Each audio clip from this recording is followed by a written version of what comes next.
হযরত খুবাইব নবীজির সাহাবী, এরকম হাজারো প্রমাণ আছে।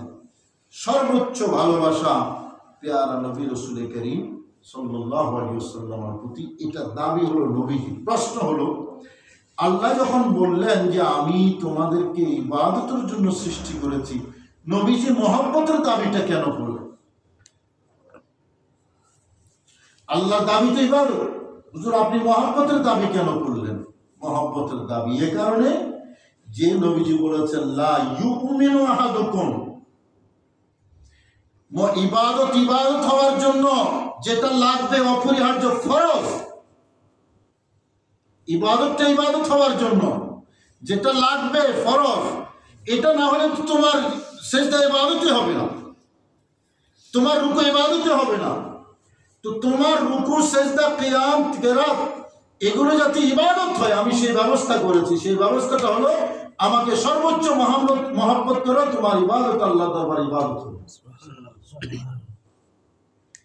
নবীর মহব্বত, নবীর দেওয়া সংজ্ঞা অনুসারে ঈমান, আর ঈমান এটা হলো ইবাদত হওয়ার পূর্ব শর্ত। তাহলে আলটিমেটলি আমাদের আমলগুলো ইবাদত হচ্ছে পেয়ারা নবীর মহব্বতের কারণে। সুবহানাল্লাহ। আমাদের আমলগুলো ইবাদত হচ্ছে কোরআন এবং হাদিসের একেবারে সহজ সমীকরণ যদি আমরা মিলাই, আমাদের ইবাদতগুলো ইবাদত হচ্ছে নবীজির মহব্বতের কারণে। মিলায়া দেখেন, হাদিস বলতেছে তোমরা আমাকে বেশি মহব্বত না করলে ঈমানদার হবে না। মহব্বতের কারণে ঈমান, ঈমানের কারণে ইবাদত। বলুন না সুবহানাল্লাহ। এই যে রহস্যটা, এই রহস্যটাই মূলত ঈমানদারের মৌলিক সমজ।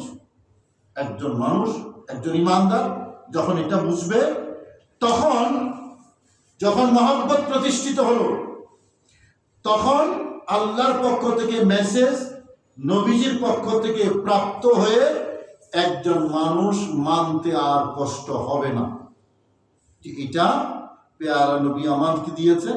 নবীর ভালোবাসা যখন এক্সট্রিম হবে, তখন নবী যা দেবেন এটা মহব্বতে আপনি গ্রহণ করবেন। মহব্বতের মানুষের তোহফা, একজন মানুষ যদি আমার মহব্বতের হয়, তার 3 টাকার তোহফাটাও আমার কাছে মহামূল্যবান হবে। আমি সেটাকে খুব শ্রদ্ধা ভরে, সম্মান করে আমি সেটা গ্রহণ করব। আমার ভাইরা, আজমির শরীফ যদি কেউ গিয়ে থাকেন, আজমির শরীফ, তো ওখানে যখন যাবেন দেখবেন এই খাদেম যারা, ওরা কিছু তবারক দেয়। তবারক কি? তবারক হইল ওই যে ফুল দিয়েছে ওখানে, ওই ফুলের শুকনা ফুলের পাতা, শুকনা ফুলটা শুকাইয়া একেবারে কাষ্ট হয়ে গেছে, এটা দেয়। আর কিছু লাল সুতা দেয়, নাকি বলে? শুকনা পাতা আর লাল সুতা। এখন বাংলাদেশ থেকে অনেক বড় বড় পয়সাওয়ালা, অনেক বড় বড় শিক্ষিত সেখানে গেছে, হাতে খাদেম কি দিয়েছে, তবারক দিয়েছে। কেউ একজন ফেলে দিল, তো এগুলো কি? শুকনা পাতা। আর কেউ একজন এগুলাকে এভাবে নিয়ে আপনার এভাবে বুকে ধারণ করে মাথায় নিয়ে বাস পাতা মুখে দিয়ে খুব আদর সোহাগ করে মহব্বত নিয়ে এগুলো নিয়ে বের হয়ে এসেছে। দুইজন দুই রকম আচরণ করেছে, দুজনে শিক্ষিত, দুজনে পয়সাওয়ালা। একজনে ছুড়ে মেরেছে। শুকনা পাতার মধ্যে কি আছে? শুকনা পাতা কি সোনার দামে বিক্রি হবে? না, বিক্রি হবে না, এটা কোনো মূল্য নেই তার কাছে। কিন্তু আরেকজন এটাকে মহব্বত করে, আমি তো যখন পেলাম, আমি এটাকে মহব্বত করে কিছু মুখে দিয়েছি, কিছু এভাবে মুষ্টিবদ্ধ করে, তারপরে নিয়ে সুন্দর করে টিস্যু পেপার দিয়ে মোড়াইয়া, পলিপ্যাক দিয়ে এটাকে বাইন্দা, তারপরে আমি ব্যাগে নিয়ে বাড়িতে চলে আসছি। বাড়িতে এনে আমার অফিসে যারা আছে, আমার কলিগ, সবাইকে বিলিয়ে দিলাম যে খাজা গরিব নওয়াজ রহমতুল্লাহ আলাইহির মাজারের তবারক দিলাম। কি? শুকনা পাতা। মাজারের তবারকটা কি? শুকনা পাতা। কিরে বাবা, এটা এত মহব্বতের কেন, এত মূল্যবান কেন? উনি তো ছুঁড়ে ফেলে দিয়েছেন। কারণ হলো, আমি তো কাজা গরিব নওয়াজকে মহব্বত করি, শুকনা পাতাও আমার কাছে মহামূল্যবান। আর ওনার তো সেটা নাই, সে কারণে শুকনা পাতা ওনার কাছে 1 টাকার দামও নাই, 4 আনার দামও নাই। কি বোঝা গেল?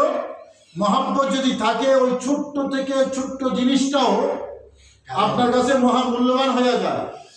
আর মহব্বত যদি না থাকে, তাহলে অনেক বড় জিনিসও আপনার কাছে বেদামি হয়ে যায়। নবীজি আগে মহব্বতটাকে প্রতিষ্ঠিত করেছেন উম্মতের কলবের মধ্যে, যে লা ইউমিনু আহাদুকুম হাত্তা আকুনা আহাব্বা ইলাইহি। মহব্বত কিরকম মহব্বত? সর্বোচ্চ মহব্বত অন্তরে ভিতরে ঢুকাইয়া এবার নামাজ দিয়েছেন উম্মতকে, নামাজ মহামূল্যবান উম্মত মনে করেছে। রোজা দিয়েছেন, মহামূল্যবান মনে করেছে। হজ দিয়েছেন, মহামূল্যবান মনে করেছে। যাকাত দিয়েছেন, মহামূল্যবান মনে করেছে। আসলে এগুলো তো মূল্যবান। শুধু এটা নয়, নবীজি ওযু করতেছেন ওযুর পানি নেওয়ার জন্য। হুদায়বিয়ার ময়দানে 1500 সাহাবীর রীতিমতো যুদ্ধ তৈরি হয়ে গেছে, কে কার আগে নেবে। জোরে বলুন না সুবহানাল্লাহ। ওযুর পানি, আমরা যখন ওযু করে নিচে পানি পড়ে, ব্যবহৃত পানি, এটা কেউ নেওয়ার জন্য কল্পনাও করে না। কারণ জেহানের মধ্যে আসে না যে ওযুর পানিটা ওযুর পানিটা আমি সংরক্ষণ করে রাখি। দামি জিনিস তো দামি আছে। সাহাবায়ে কেরাম ওযুর পানি নেওয়ার জন্য এই যুদ্ধ কেন শুরু করলেন? নবীজি থুতু মোবারক নিক্ষেপ করতেছেন, থুতু মোবারক। সাহাবী শপথ করে বলছেন, এটা মাটিতে করতে দেয়নি। কোনো না কোনো সাহাবীর হাতে পড়েছে এবং এটাকে এভাবে চোখে মুখে বুকে মালিশ করেছে। কারণটা কি? থুতু এমন মূল্যবান কি কারণে হয়ে গেল? এটা এত অ্যাট্রাকটিভ কেন হলো? কি কারণে হলো? হয়েছে এই কারণে যে ভিতরে নবীর সর্বোচ্চ মহব্বত আছে বিধায় নবীজির থুতুটা, যেটা অন্য সবার জন্য এটা একটা ফেলে দেওয়ার জিনিস, এটা কোনো গ্রহণ করার জিনিস না। এমনকি একজনের থুতু আরেকজনের চোখেও দেখে না। এখানে এক ধরনের ঘৃণা তৈরি হয়, কিন্তু এখানে ঘৃণা তো নাই। ভালোবাসার কোন পর্যায়ে গেলে একজন সাহাবী নবীর থুতু মোবারক হাতে নিয়ে, শুধু হাতে নিয়েছেন তা নয়, এটা মুখে মালিশ করেছেন। রেফারেন্স হলো সহিহ বুখারী শরীফ।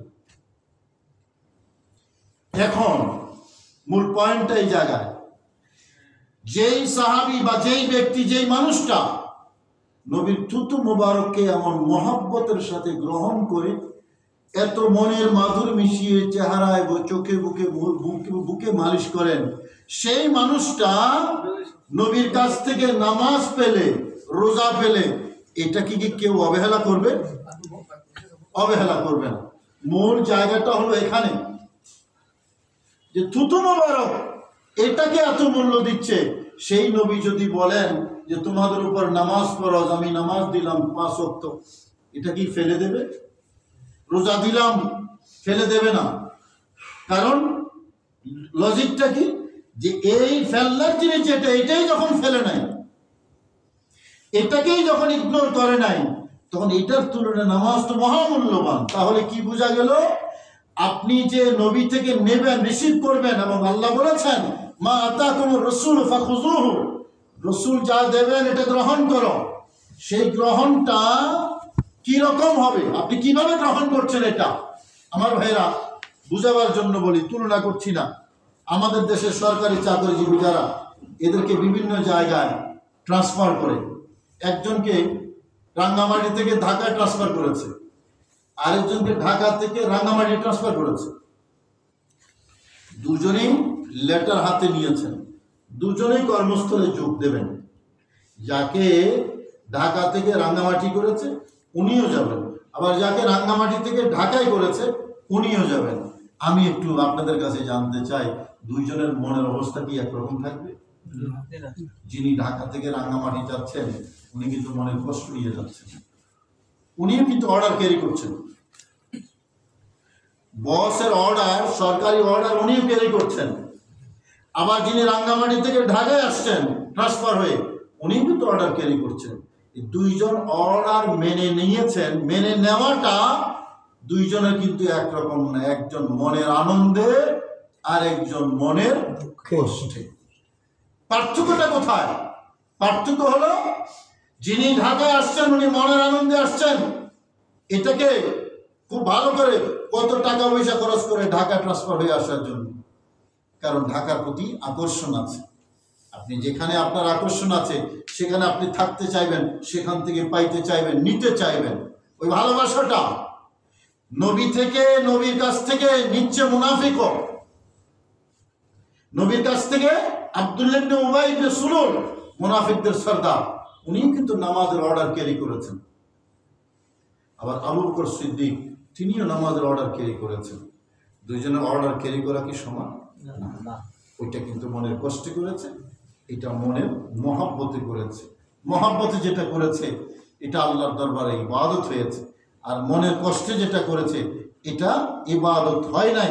সে কারণে মনে রাখবেন আমার ভাইরা, পেয়ারা নবী রাসূল করিম সাল্লাল্লাহু আলাইহি ওয়াসাল্লামের ভালোবাসা, এটাকে নবীজি সর্বোচ্চ কেন গুরুত্ব দিলেন?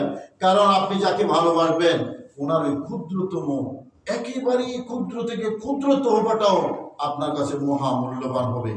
যখন এটা আপনার অবস্থা হবে তখন প্রত্যেকটা স্টেপ নবীজি আপনার কাছে গ্রহণযোগ্য, বরণীয়, স্মরণীয়, অনুকরণীয় হবে, যে নবীর কোন স্টেপ আমি বাদ দেব না। জোর বলুন সুবহানাল্লাহ। আর যদি ভালোবাসা না থাকে, আপনি হয়তো একটা মানলেন আরেকটা মানলেন না, একটা ছেড়ে দিলেন আরেকটা ছেড়ে দিলেন না। সাহাবাই কেরাম সে কাজটা কিন্তু করেননি। আজকে যে পরিপূর্ণ দিন আমরা পেয়েছি, নবীজিকে পরিপূর্ণ মহব্বতের ফসল এটা। একটাও ছেড়ে দেন নাই। কেন ছেড়ে দেবেন? কারণ আমার পেয়ারা হাবিব করেছে, আমার পেয়ারা বন্ধু করেছে, আমি কেন ছেড়ে দেব? সাহাবাই কেরাম পূর্ণাঙ্গ ইসলামটা আমাদেরকে দিয়েছেন। সে কারণে আহলে সুন্নাত ওয়াল জামাতের আকীদা কি? সাহাবাই কেরাম সত্যের মানদণ্ড। আমাদের ইসলামের মূল ফাউন্ডেশন নবী সাহাবাই কেরাম। কারণ সাহাবীরা আমাদেরকে যা দিয়েছেন সেটাই আমাদের জন্য ইসলাম। ওনারা নবী থেকে পেয়েছেন, নবী থেকে পেয়ে আমাদেরকে দিয়েছেন। যাই হোক, আমি যে কথাটা বলতে চেয়েছিলাম, নবীর ভালোবাসার কারণে আপনি নবী থেকে যেটা নেবেন এটা মহব্বতে নেবেন, টু পয়েন্টে আদায় করবেন। আর যদি মহব্বত না থাকে তাহলে ঈমানও নাই, ঈমান না থাকলে ইবাদতও নাই। সে কারণে ইসলামের প্রথম ইবাদত এসেছে 11 বছর পরে, নবীজির নবুয়ত প্রকাশের পরে। 40 বছর বয়সে নবীজির নবুয়তের এলান করেছেন, নবুয়তের প্রকাশ ঘটিয়েছেন। সেখান থেকে বরাবর 11 বছর পরে নামাজ এসেছে, প্রথম ইবাদত। এই 11 বছর কিন্তু কোনো ফরজ ইবাদত ছিল না সাহাবীদের উপর। প্রশ্ন হলো, নবীজি কি করেছেন 11 বছর? যে কাজটা করেছেন সে কাজটা হলো হৃদয়ে হৃদয়ে, মনে মনে নবীজি ভালোবাসা তৈরি করে দিয়েছেন। হযরতে যায়েদ বিন হারেসার একটা ঘটনা বলি। যায়েদ বিন হারেসা নবীজির পালক পুত্র ছিলেন। যায়েদ বিন হারেসা, হাদিসের কথা। উনি ছোট অবস্থায় খুব সুন্দর ছিলেন। কাফেলা, হজের কাফেলার সাথে উনি হাঁটতে হাঁটতে, ছোট বয়সে হাঁটতে হাঁটতে হাঁটতে হাঁটতে, কোথায় ছোট বাচ্চারা অনেক সময় চকলেট দিলে হারায় যায় না, চলে। উনি হজে মানুষ আসছে, তো হজের কাফেলার সাথে একাকার হয়ে উনি হাঁটতে হাঁটতে হাঁটতে হাঁটতে পরে ওই কাফেলার সাথে হারিয়ে গেছে। পরে আর নিজের বাড়ি ঘর ওইদিকে আর স্মরণ নেই। মা বাবা রীতিমতো পাগল হয়ে গেছে, সন্তান হারা মা বাবা। এখন সন্তান তো হারিয়ে হজের কাফেলার সাথে বাইতুল্লাহ শরীফ চলে এসেছে। এরপরে মানুষ যখন আসতেছে, মা এবং বাবা সবাইকে ধরে ধরে বলতেছেন, এলাকাবাসী, ভাই আমার সন্তানটা, আমার জায়েদ চলে গেছে, হারিয়ে গেছে, কোথায়? আপনারা তো হজে যাচ্ছেন, যদি আমার জায়েদকে দেখেন একটু আমাদেরকে সংবাদ দিন। এসে ওনারা দেখলেন যে হযরতে যায়েদ বিন হারেসা, তিনি মক্কা শরীফ হাজিদের সাথে আল্লাহর বাইতুল্লাহর চারপাশে ঘুরে বেড়া করছে। খবর দিলেন মা বাবা। খেয়াল করুন, মা বাবা এসেছে, এসে গিয়ে পাইলেন যায়েদ বিন হারেসা সুন্দর চেহারার একজনের পাশে বসে আছে।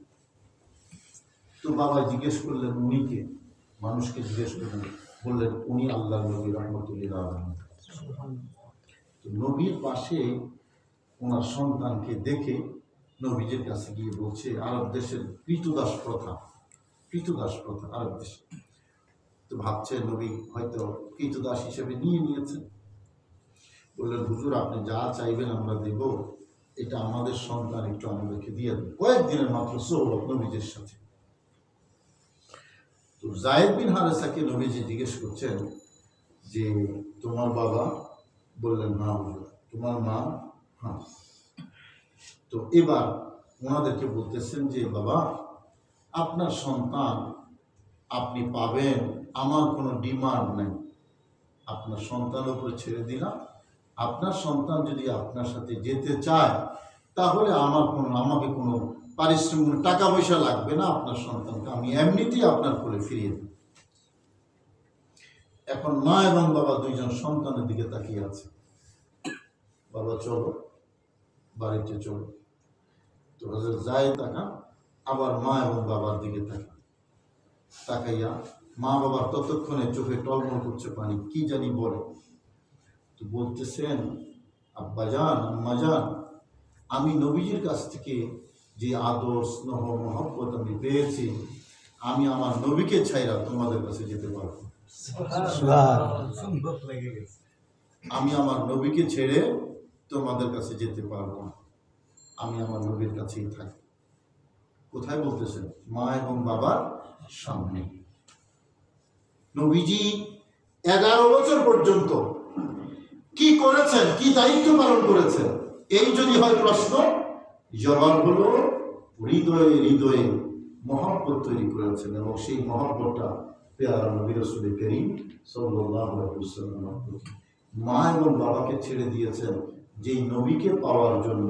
সেই নবী যদি এই মানুষটাকে, এই যায়েদ বিন হারেসাকে বলে যে যায়েদ 5 ওয়াক্ত নামাজ পড়তে হবে আল্লাহর বিধান, মহব্বত কি বলবে? নবীর এইটা ইগনোর করার কোন শক্তি তার থাকবে? এই হলো ভালোবাসা। এবং সে কারণে হযরত জুনদুব বিন আব্দুল্লাহ, আরেকজন যুবক সাহাবী, জুনদুব বিন আব্দুল্লাহ, তিনি বলছেন আমরা নবীর সাথে থাকতাম, আমাদের যুবক বয়সে কোরআন শিক্ষা করার আগে আমরা ঈমান শিক্ষা নিয়েছি। এটা ইবনে মাজাহ হাদিস। আমরা নবীর সাথে থাকতাম, কোরআন শিক্ষা করার আগে আমরা ঈমান শিক্ষা নিয়েছি। ঈমান শিক্ষা নেওয়ার পরে যখন কোরআন আমাদের কাছে উপস্থাপন করেছে, যত পড়েছি ঈমান আরো বেড়েছে। ইসলামের ফাউন্ডেশন নবীজির প্রেম ভালোবাসা, এটা যেখানে আছে ইসলামের বিজয় সেখানে আছে, এটা যেখানে আছে ইসলামের ভালোবাসা সেখানে আছে। আমার ভাইরা, আজকে যে ইসলামের পরাজয় একটাই কারণ, পেয়ারা নবীর প্রেম ভালোবাসা এটা হালকা হয়ে গেছে আমাদের থেকে। সুফিয়াই কেরাম, আউলিয়া কেরাম কি দায়িত্ব পালন করে? আউলিয়া কেরাম প্রথম যে দায়িত্বটা পালন করে সেটা হলো উম্মতের সাথে, নবীর সাথে একটা কানেক্টিভিটি তৈরি করে দেন, একটা কানেকশন জোড়াইয়া দেন, যে নবীর সাথে উম্মতের সাথে যত সুফিয়াই কেরাম দেখবেন, যত আউলিয়া কেরাম, যত দরবার আছে, সকল দরবারের এই কমন সিলেবাস এটা। মনে রাখবেন, যেই দরবারে নবীর শান মানের আলোচনা নাই, নবীর মহব্বতের কথা নাই, নবীর মহব্বতের চর্চা নাই, এটা হক্কানি দরবার না। মহব্বত ভালোবাসা নবীর প্রতি, এটা হক্কানিয়তের আলামত। একটা দরবার, একজন মানুষ, একজন ইমানদার, সে আসলে হক না বাতিল, এটার মূল সূচক পেয়ারা নবীর প্রতি ইজ্জত এবং সম্মান, মহব্বত। এবং এটা আমার বানানো কথা না, সহিহ বুখারী হাদিস। হাদিসটা একটু মনোযোগ দিয়ে শুনে, নবীজি বলেছেন মান আতা মুহাম্মাদান ফাকাদ আতা আল্লাহ, যে মুহাম্মদ সাল্লাল্লাহু আলাইহি ওয়াসাল্লামের আনুগত্য করেছে সে আল্লাহর আনুগত্য করেছে। ওয়া মান আসা মুহাম্মাদান ফাকাদ আসাল্লাহ, আর মোহাম্মদ রাসূলুল্লাহ সাল্লাল্লাহু আলাইহি ওয়াসাল্লাম পেয়ারা নবীর যারা আনুগত্যহীনতা করেছে, এটা নবীর আনুগত্যহীনতা নয়, স্বয়ং আল্লাহর আনুগত্যহীনতা। তারপরে নবীজি বলেছেন ওয়া মুহাম্মাদুন ফারকুম বাইনান নাস, আর আমি নবী হলাম